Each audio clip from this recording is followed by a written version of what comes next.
Hi, everyone.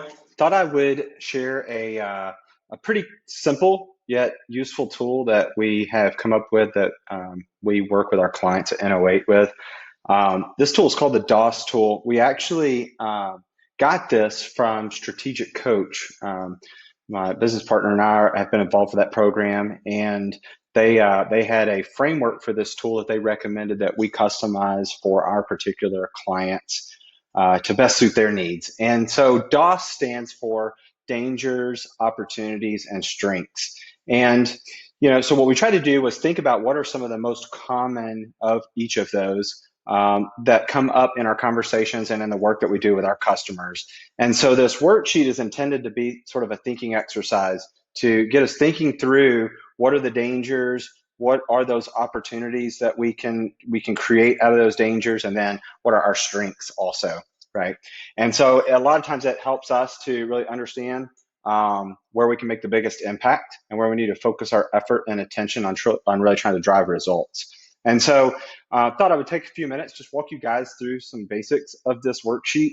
And if you're interested, let me know in the comments and I can send you a copy of this. And if you're interested in maybe even hopping on a call to go through this together, we could potentially do that as well. So just kind of running through this to give you some examples. So if we think of dangers, right, these are things that are potential risk or items that need to be addressed. And so if you think about, we've look at the comments here, we've found that these are the common obstacles and issues people like you are facing. So this is primarily aimed at product managers or people who really own the responsibility of driving a custom software project or some sort of a digital innovation initiative forward. And so things on this list, we want you to sort of circle the ones that apply, right? And so common ones we hear are, missing product launch timelines, budget overruns, a big one. Competitors are out innovating us. We're stretched too thin. There's not enough time to be proactive. Your health is suffering, not enough time to exercise, eat right, or get enough sleep. We see that a lot of times too. And that one may look out of place, right? Because that's more of like a personal thing. But we have to remember we work in our careers or we have a job to do, but we're also people and we have personal lives too. And health is one of those kinds of things that if it's not working well, it's hard to really be good at the other stuff. But oftentimes, if projects aren't going well, it impacts things like health and relationships and all those kinds of things. So we put some of that stuff on here so we can really understand what's going on. Not sure if we're building the right digital product or features. That's a huge one because it takes so much resources and so much time and money to build these products that there's a big fear oftentimes that we're not actually building what our users will end up really wanting or value. So that's a big concern. Having a lack of the necessary resources or expertise, ever-changing market dynamics. So that could be competitors, technologies, customer priorities, that kind of thing. Fearful that key team members or talent will leave. We see this one all the time. We sort of refer to it as like a key man risk, where there's someone who has a lot of knowledge or a lot of experience that you're very dependent on that one particular person. The last one here in this section that we have on our template is the judgment and leadership are being questioned by other stakeholders. So keep in mind, we're talking about this from the perspective of who owns the product, right? And so oftentimes that role has to manage priorities and opinions from lots of other different stakeholders. And so that can be a big obstacle or danger a lot of times in that you're having to manage people who have different opinions about the way that you should drive things or what direction you're going. And so we put that on there. That comes up a lot. So after kind of scanning through those, we ask folks, circle maybe 2 or 3 of those that really sort of resonate with you. And if there's others that we don't have on the list, you see we have some blank spaces in there. So add those to the list and let's talk about those, list them, and then let's sort of create a goal for how we're going to address each of those dangers. And so the next segment of this worksheet is the opportunities piece, right? And so what you'll find in the opportunities section is that it's sort of the flip side of a lot of these different dangers. And that's because oftentimes opportunities lie on the other side of these dangers or risk. And so if we look through some of these opportunities, we could have the opportunity for product releases consistently delivered on schedule. We could have opportunity for us to consistently deliver within expected budgets, or to be an innovation leader within our industry. Spending most of my time on high impact, important activities, being fit and healthy, having clarity and confidence that our customers want what we are building and are willing to pay for it.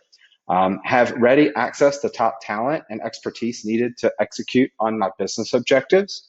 We are thought leaders within our space. Others look to us to see what trends are next. So really being the innovator rather than the follower.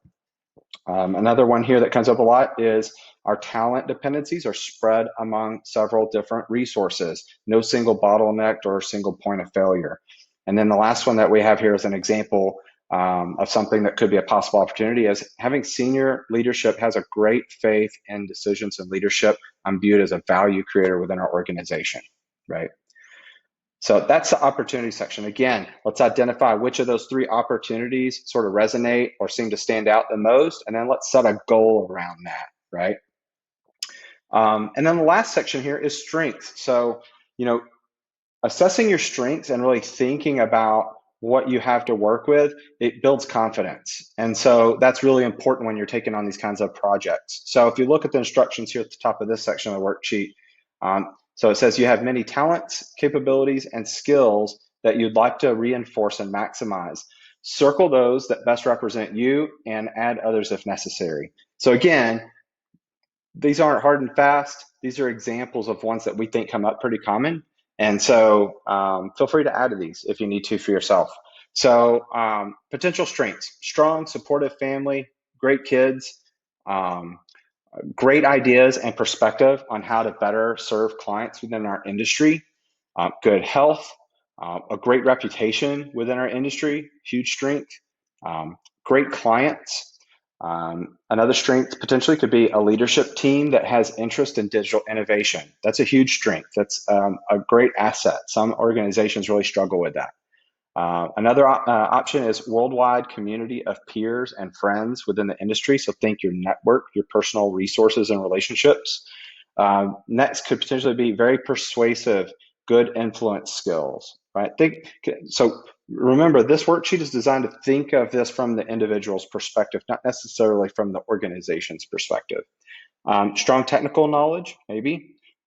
Great eye for user experience or design. So these are just prompts, right? So depending on your background, maybe you came from more of a user experience background. Maybe you came from more of a technical background. Sometimes we see people that come from more of a project management background. So depending on how you got to the spot where you're the one in charge of a digital product, you probably have strengths based on that background. And so you want to identify those, remember those, and really lean into those and capture that. So again, sort of circle a couple of those that we think stand out to us. Let's list those at the bottom, and let's form goals that sort of highlight or leverage those different strengths. So there it is. So that's the DOS tool as we sort of put it together. Again, we got to give credit to Strategic Coach for kind of coming up with this whole concept and then encouraging us to create a version of this that our clients can really get a lot of value out of. So if you'd like a copy of this, let us know in the comments. We'll send it to you. And then if you want us to perhaps schedule a time to walk you through it and kind of dig into it a little bit more detail, we'd be happy to try to set that up with you as well. So thanks for checking out our video. If you like this kind of content, make sure you subscribe or follow us. We're really active on LinkedIn. We also have a YouTube channel where we'll probably be posting most of these videos, so make sure to subscribe there as well. Thanks a bunch.